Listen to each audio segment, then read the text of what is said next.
Hello, I'm Cindy Olnick, Executive Director of the Neutra Institute for Survival Through Design, and I'm thrilled to be here today with our outgoing scholar in residence, Alejandra Mateus. Welcome, Alejandra. Hello. Hello, I'm excited to chat with you for a few minutes about your experience. Let's start with just a bit of your background. How did you get to where we are today? Yeah. So I have a background in industrial design and environmental studies.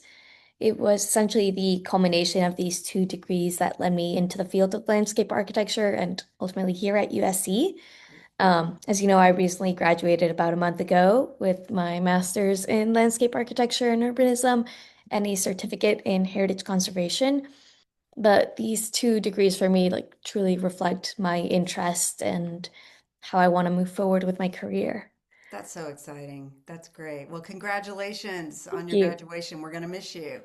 But yeah, let's talk about your experience in this house. So you have been living for the last academic year in the Reunion House in Silver Lake, which was designed by Richard Neutra in 1949, finished in 1951. So you have really had an immersive experience with his philosophy, which he called biorealism, but basically it's what's mainstream now, which is just designing for health and wellness. So, talk a little bit about your experience in the house. Yeah. No, it's been an incredible experience to spend the last 9 months here, and I can't believe it's coming to an end. It passed by very quickly. Um, I was very surprised because, like, you do all this research, you read about Neutra and his philosophies and the influence he had during his like period here in LA. But to truly live in the house and experience those elements is completely like it's amazing. Mm-hmm. Um, for me, what really drew me, and I think it's a lot having to do with my background in industrial design, was the textures and materiality of the house and how that really like reflected his own philosophy in design. It's a lot of warm textures, the wood, the brick. It's a really grounding home in a way, but also his use of glass and blurring the edge of exterior and interior spaces, really allowing you to connect to nature and bring that into the home, Mm-hmm. um, was something that I found like to be like extraordinary for anyone who gets to experience being inside of the house and Yeah. also being like, having studied landscape architecture, the ability to live in a place where those lines are blurred. Mm-hmm. Um, it just brings a sense of calmness and peace that I wasn't necessarily expecting at the beginning. And yeah, Yeah, yeah. Did you know much about Neutra when you learned about not the resident? specifically of Neutra. Yeah, I yeah. knew a lot about other mid-century Mm-hmm. modern architects. I had seen his name thrown in and around, but once I heard about the fellowship and did a little bit more research and found out about VDL, and I'm like, oh, I've seen this house. Yeah. It was really cool to be able to dive deeper into a specific archetype that doesn't necessarily have the same recognition as he probably should. Ah, yes. Well, he's very well known for how his homes look. And but he was the reason they look the way they do is because of his philosophy of how they make you feel. 100%. And you can't feel that unless you're in them. So how they look from the outside and how they feel from the inside are very different. So we're really glad that you had that experience. All right. Well, and did it bleed into your studies at all? I mean, I know it's one thing to feel really good when you're at home and sort of to get that creative inspiration, but it did it manifest at all in your work at USC? Definitely. Yeah. Yeah. I think my shift, so within landscape architecture and once I did add my certificate in heritage conservation, I think that there was a shift in my work in the sense of, for me, nature and using plants and landscape as a way to, one, heal the earth, but also heal people Yeah. has always been present, but there was a shift for me of the true impact that the way that you design a space Hmm. and the influence that architecture not only has on landscape and the combination of both on a person is a lot stronger together than just one or the other, which is something that I had not necessarily not had considered, but had not maybe given it the importance that it actually had of these two different fields that work side by side, like the true impact that they really do have. And I got to experience that. That's Um, great. And you did a yeah. little work on the Silver Lake area, right? Or Yeah. the reservoir? That's Yeah. So cool. through my heritage courses, I got to do a project, heritage plan on the Silver Lake Reservoir. And through all that deep research, I ended up finding out that Richard Neutra had actually done a plan for the reservoir and had sketches and images done for what he thought the reservoir should look like, and it being a public park and an access to nature. And Hmm. it's quite surprising to see that because of the new plan that has been approved since 2019, if I'm correct, Hmm. about finally turning the reservoir into a public park. Yeah. Um, so that was like incredible to like find out and going through the archives, seeing like the sketches he had made and the stuff he had written Amazing. out was just an incredible experience. That's so great. Oh, and I just want to mention that you mentioned VDL earlier, and just for any viewers who don't know, that's the Vanderleo or Vanderloo house right down the street, which most people know of. It's open to the public. It's right on Silver Lake Boulevard, so Yeah. yeah, it's nearby. Great. Well, I'm so glad that those two experiences bled into each other, and I was really glad that you are our resident because your capstone, Richard Neutra in his book Survival Through Design in the 50s, he that was basically a call to action even back then. He knew that humans were distancing themselves from nature, and he saw the effect it was having on our health and wellness. And it just so happens that your capstone has, I think, a lot to do with that. So can you tell me a little bit about what your capstone project was? Sure. So my capstone project, our site was the Isle State Historic Park, and essentially we were tasked with creating a commemorative or memorial-like landscape. I decided that I wanted to focus that landscape as an elegy for our lost species and our lost habitats because of the way that we have, as humans, have interacted with the natural environments that we exist in. So for me, like these, like the landscapes that we have lost are should create more of a visceral response, and because it's not something that we always see day to day, that like the impacts. Um, my project really focused on creating like a commemorative landscape that forced those emotions on the visitor and really highlighted the impact of that nature has on our lives. And yeah, Yeah, great. Well, do you have a few images you could yeah, show for let us? me share that. We had started our project with a trip to the Eastern Sierras, Hmm. and a lot of the textures, the materiality um, that I saw and I engaged with truly like influenced the project in of itself. Hmm. Like I had mentioned earlier, my background in industrial design, um, I have a sensitivity for materials and textures and how they influence emotion and your perception towards things. So that's the way that I had approached my project. But All right. essentially, through materials and textures, and obviously the design of the landscape, wanted to create a visual response that highlighted the impact that our separation from nature and the degradation of our climate and our habitats have had on our ecosystems. But Great. All right. So just as one example, what are we looking at here? The becoming the lost. so this is at the upper end of the park. Hmm.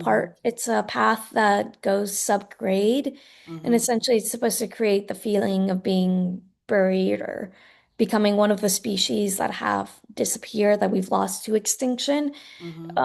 Having rammed earth on one side and weathered steel on the other side with Hmm. text and quotes and information that you can engage with. And then the path in of itself also features the names of species that we have lost, Mm-hmm. but the emotional aspect or the visceral reaction of going below grade, having the trees tower over you, you experiencing the dirt and the strata Mm-hmm. through the rammed earth, just giving you that feel of like isolation and Mm-hmm. separation from the world that we know um, through the use of materials. And that's something that I really did appreciate of like living in the reunion house, like the same way that a material in a landscape can create an emotional and physical response for a person, it does it in this house for the Mm-hmm. better, obviously. But yeah, that was Yeah. what I was trying to explore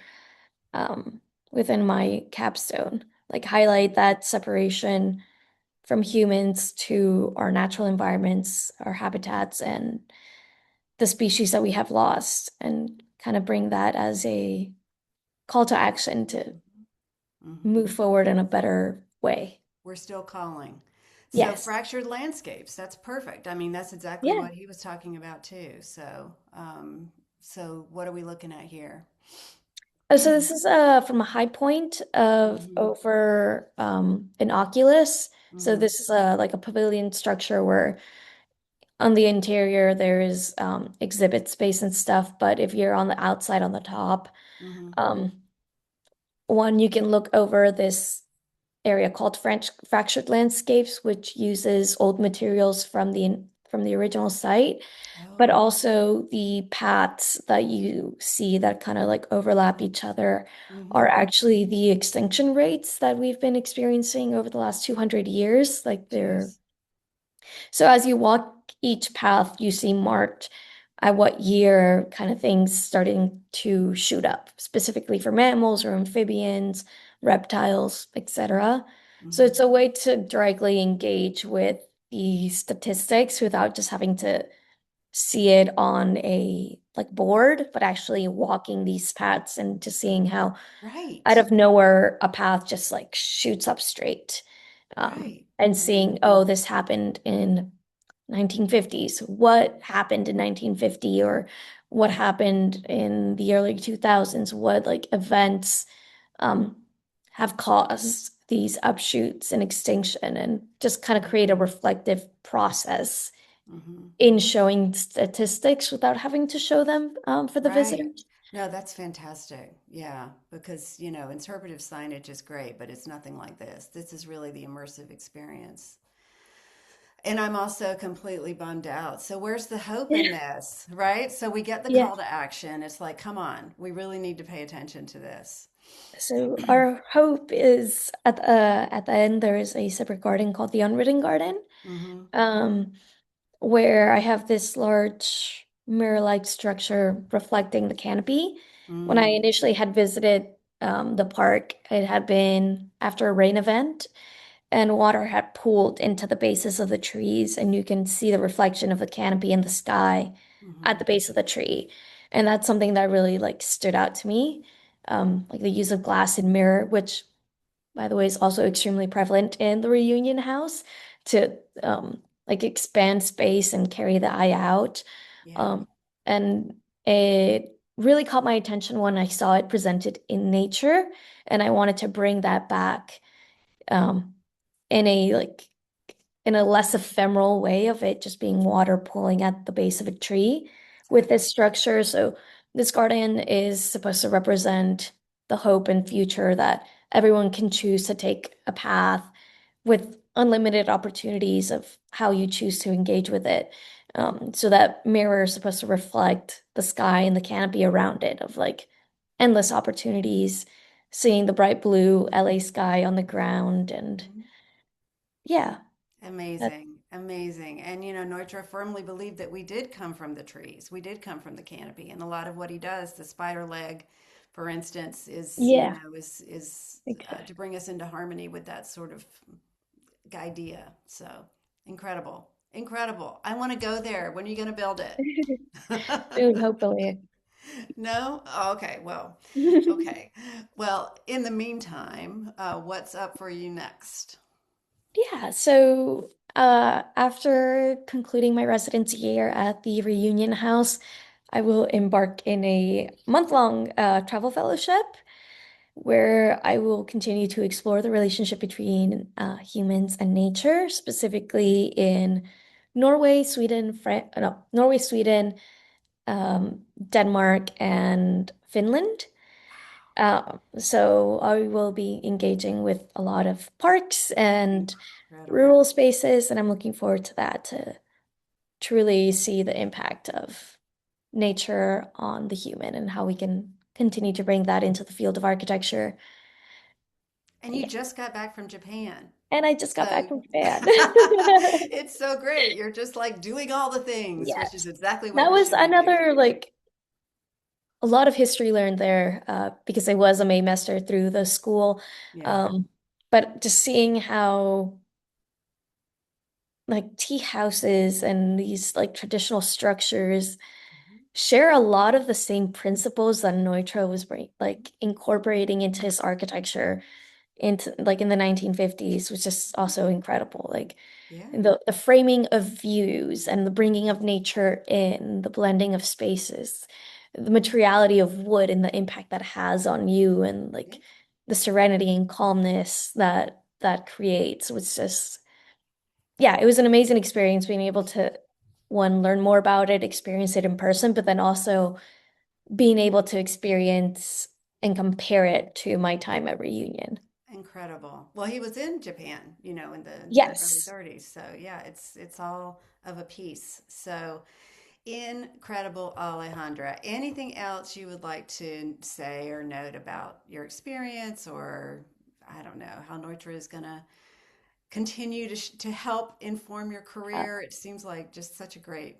I'm just so great that this happened. I mean, I'm so yeah, glad. no, it was an incredible opportunity and the things that I'm taking with me from this house is not only it's a beautiful house to live in and the inspiration you just get by just sitting in the living room, like that's something I'm gonna like truly miss. But I think a lot of the principles that I learned of his design philosophy um, during my period here and the small details that he put into like a space, it's what I'm gonna like truly move forward with of even the smallest thing, the choice of material and the way that something frames a view or frames the way that you look at um, nature within the home. It's something Yeah, that I hope to be able to incorporate into future projects and continue to spread his philosophy, quote I unquote. know. Because That's so it's, great.